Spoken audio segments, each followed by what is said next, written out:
Hey everybody, this is Petey from Spinner Rack, and today I wanted to do another video on the X-Men, but this time I wanted to delve a little deeper into the origin of the X-Men.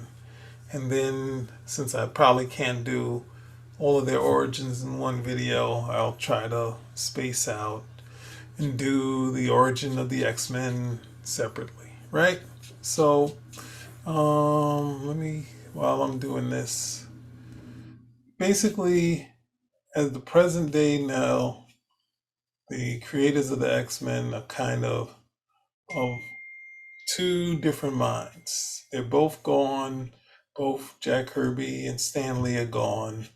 And Stan Lee talks about the X-Men being something that he came up with, and he got Jack Kirby to work on with him. Well, he says it in this book. What else I got? He says it in his memoirs here. Um, Kirby stuff. I just have some interviews online where he talks about it. But Stanley talks about creating a book of mutants called The Mutants, and his editor not liking the name.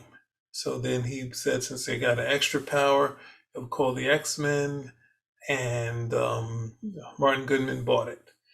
On the other side, you can look at some, I guess, those Kirby historians, where they kind of just say that Kirby came up with everything. Kirby came to Stan with some new ideas, and that being the X-Men, and brought it to Stan and Martin, and then of course he said he came up with all of that stuff in his basement, right? I think that's in a 1987 interview, which you can see on the Kirby Museum. I guess I'll have the link for that lower. But everything has its inspiration, right? So it's documented in a couple places in was it the comic book resources at CBR.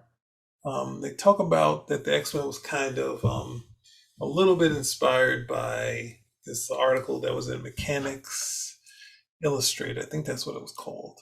And they had this called "How Nuclear Radiation Can Change Our Race." And they show some evil mutants and they show some friends. And in this article, they kind of say Homo superior, which is what Stan coined, had a Magneto coined. Old Stanley had Xavier and Magneto coined in this book, Homo superior. But it's an earlier turn. And this thing is written by Otto Binder, and the drawings are from Kurt Schaffenberg. So you look at this, and they say, I think in CBR they kind of pulled it back, saying that the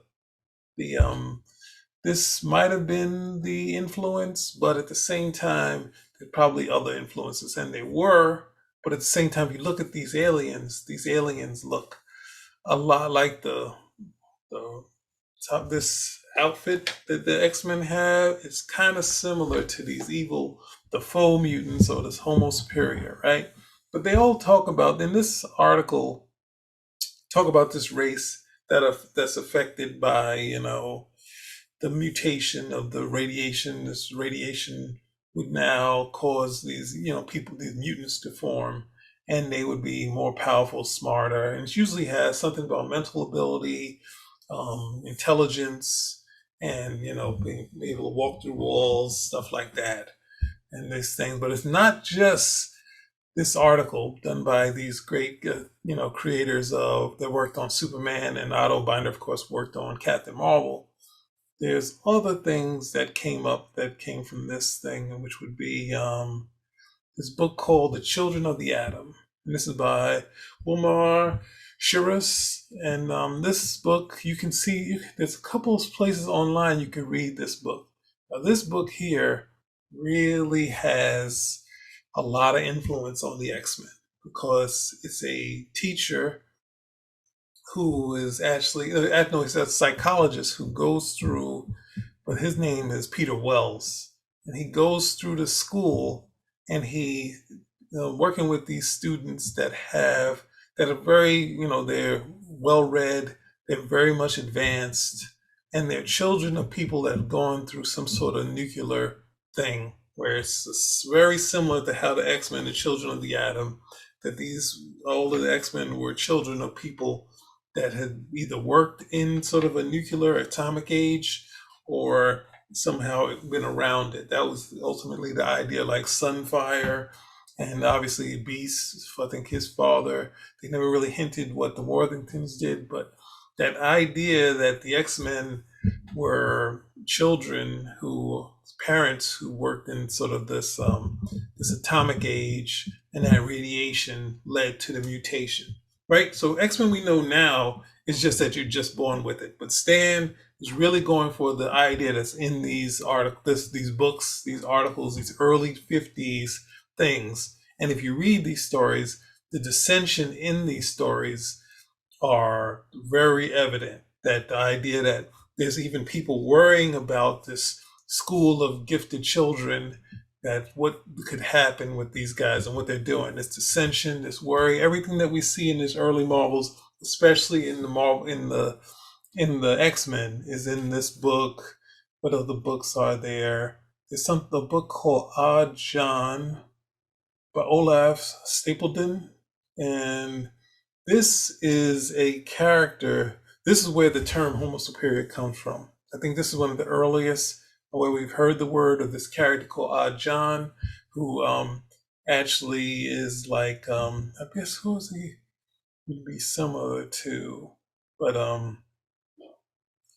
this is someone with like a strong mind and this sort of the next stage of you know, evolution. We also have a book called Mutant, which had, I think, it had a few mutant stories, and I think the other major thing that was um, a book called Slan, which is I think it's Samuel Land or something like that. But this thing called Slan, which would be the sort of the term for the mutants, but the idea of this person, this character who actually creates his own mutants. And if you read the X-Men, this I don't have it in this volume, but from 10 to 11 to 20, the Magneto story that they do, Magneto is trying to create his own mutants using humans, like using humans as his template.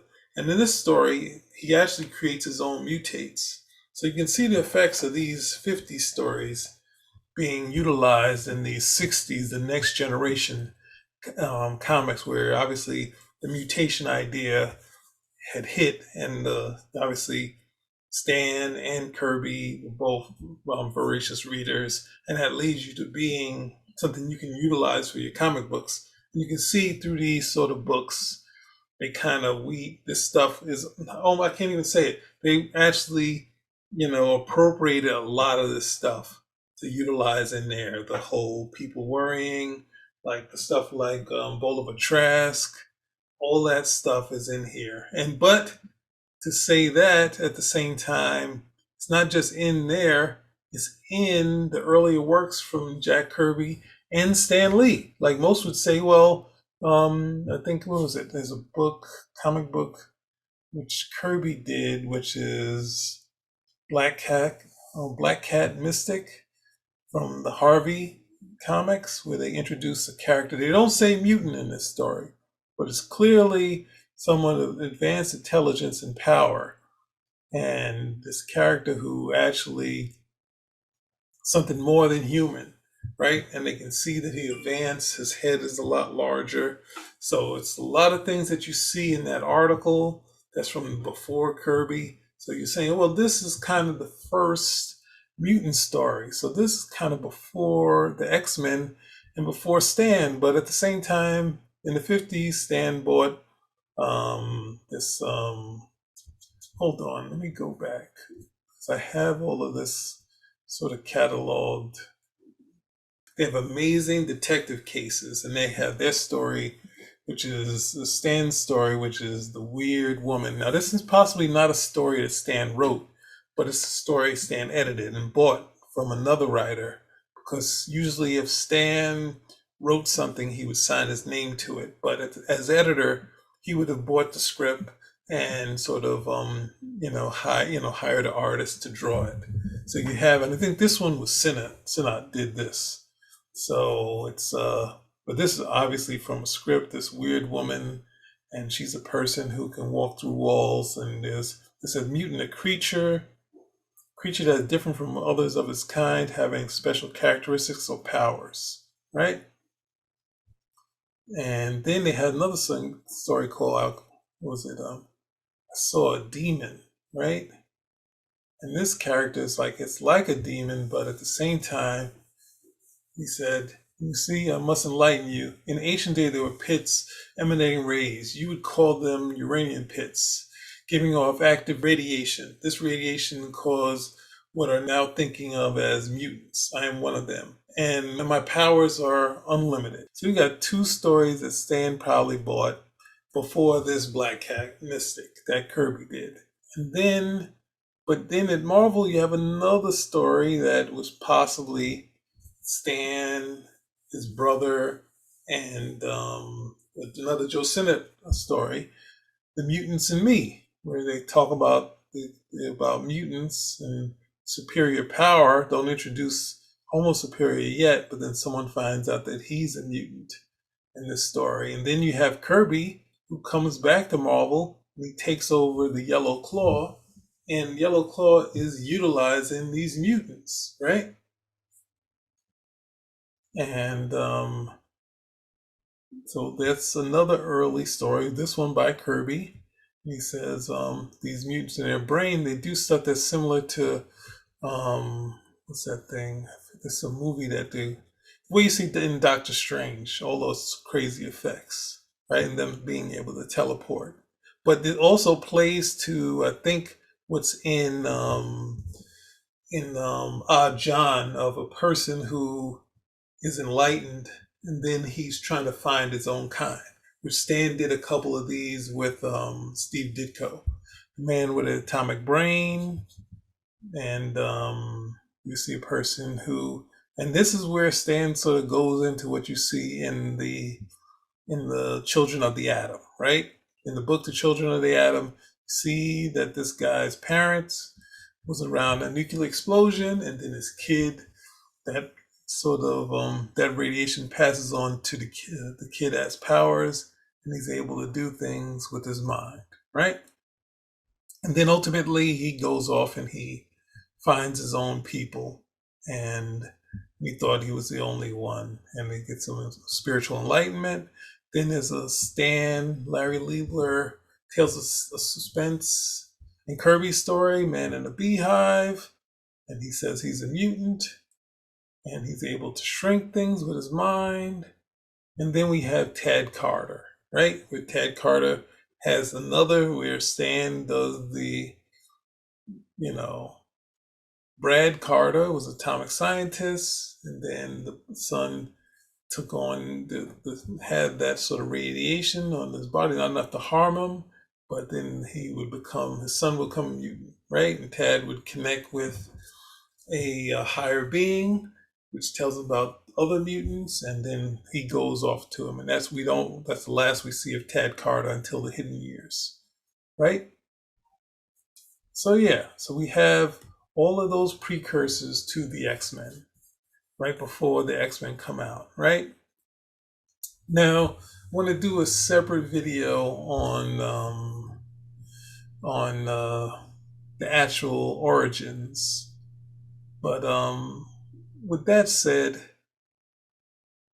the thing of creation, which I think people talk about a lot, I guess we have to talk about who created what type of stuff, right? So I went to Heritage Auctions, and they have a lot of original art pages, right? So most people would say the logic, just like they go on the logic of, hey, if Stan Lee signed his name to it, that usually meant he wrote it himself. If he didn't, then usually that means an editor, like he was the editor on the book and he bought the title. Now, the X-Men is obviously a title that Stan signed his name to. But the other legend that we have is that when Kirby wrote descriptions on the original artwork, that meant that he wrote the story. right? That's the going legend that people have. But we go to these early Marvel issues. There's almost, for the first, I think it's 8 to 10, there's only Stan's handwriting on these books, right? And I have these up here. You can look at these, and some might say maybe it was cut off. But as you go along and look at these things, and this is X-Men #1 here. As you get through it, you don't see any sort of scribble outside of Stan's, and this is all from issue 1. At least one of them would have something, but it's still only Stan's kind of writing here around here, because we can tell, you'll see the difference in the handwriting once we get to it. But this is all from the first issue, and this is, oh, and here we go. See, as we looked at the Kurt Chapman, like you see Professor X's head, it just looks a lot larger than it normally does. It kind of went down to normal size later, right? So this is all issue 1, and then issue 2, which is one of my favorites. It's another one where you only see Stan sort of writing on this stuff, and his descriptions, some of the stuff to change, and, right? So yeah, so you have this. And then you have this page here, which is Stan coming up with a name for Scarlet Witch. And this is in Stan's handwriting. You can see it. And he has Miss Mystery, Miss Witch, Jinx, a Lady Witch, Evil Eye, Witch Woman, Miss Witch, Witch Lady. I'm not sure what that other one is, but all right. And then the names of the other characters, right? So as we go along, see, does that one look like it has some white out? Maybe, right? It's not till we get to, this is 8. Yeah, 8. I think I can see maybe here. So we get to issue 10, right? In 10, we can clearly see some Kirby handwriting, right? Some descriptions of what's going on in the panels, right? And same with the end of that splash page. I don't usually see that, but there's some description here. And here then, still, this is the issue 11. We start seeing some descriptions here. So most of the time, the description isn't just to mean that the artist did all the work. Sometimes it could just mean, here, I'm describing what's in the panel so you don't get lost. But here you see a lot of description. So either the origin could be all Kirby's, it could be something they talked about. It's going to be debated all the time. But if you can go by the legend that Kirby did some description up top, that means that he did it all. But when you get to, I think it's what is issue 14, this gets to the Mutant Menace. Everything that you see in those books are really playing out in this story, right?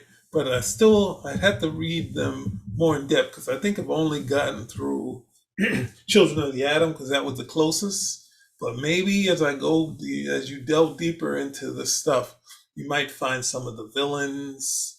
I think you find them in, not sure if it's in Odd John, that has Infant Terrible. So you can see the inspiration from these things are kind of weeding their way into the Marvel universe, right? So I think that's enough. But you see in the Sentinel, a lot of description from Kirby here. A lot here. Way different from the first issues, right? And here is the page where Magneto is going to become, create mutants from the Worthington's brain energy, right? So, oh, and then lastly, there's also another Magneto, right? Because they introduce a Magneto in the Atlas stage, and this would be probably done by Larry Liebler, Stan Lee, plot, Larry Liebler, his script, and then Kirby Kirby doing artwork. Now, not to say he didn't add stuff, but the naming of Magneto was definitely a Stan thing. And then the script for this was probably all Larry, but would add stuff to these things on his own too. So you had the Magneto thing, something before the X-Men, another thing. So that would be my last bit. No, one of my last bits. But to end this off, there's also the origins of the X-Men, which I think started in X-Men issue 36. And if you read, I have an article by Roy Thomas, because I've got shown you pictures of X-Men Children of the Atom, right? This is where Joe Casey did his retcon of the X-Men origins. He publicly said that they were boring, not kind of worthy of the X-Men origins that we've seen in the past. So at the same time, Roy Thomas was not happy. He said, hey, we didn't, he didn't say this exactly, but he said, we didn't reinvent the light bulb here. But at the same time, to just kind of write them off, that's really not something he would have done. I think that's where he said it. But if you read The Children of the Atom, which is a book that we're going to get into that a little bit later in another video, because I got to get to the hidden years. I have to get through some of the X-Men in the middle before we get to all the other stuff, the real X-Men that people really like. We got to deal with the originals a little longer. If you read The Children of the Atom, it takes from the book The Children of the Atom, where the X-Men are all in one school. In the comic, they're all over the place. And Xavier goes out to where they're at to either save the original X-Men or, help them out to, join the team, right? So with that said, if you read Children of Atom, it's online. I'm going to give you a link to a free website where you can read these stories and you can see it for yourself and then inform me before I get a chance to finish reading them. Oh, wow, there was another thing that was in there. Children of the Atom, the book, like Joe Casey used that whole framework outside of adding Magneto and whatnot. He added that whole framework of Xavier going to a school and him being like a psychologist talking to all of the mutants that are all the original X-Men that are all in the school outside of Jean, who obviously meets the X-Men when she appears in the first issue. But Chris Claremont hinted that Xavier was helping Jean through the death of a friend that she took on telepathically, which kind of scarred her, right?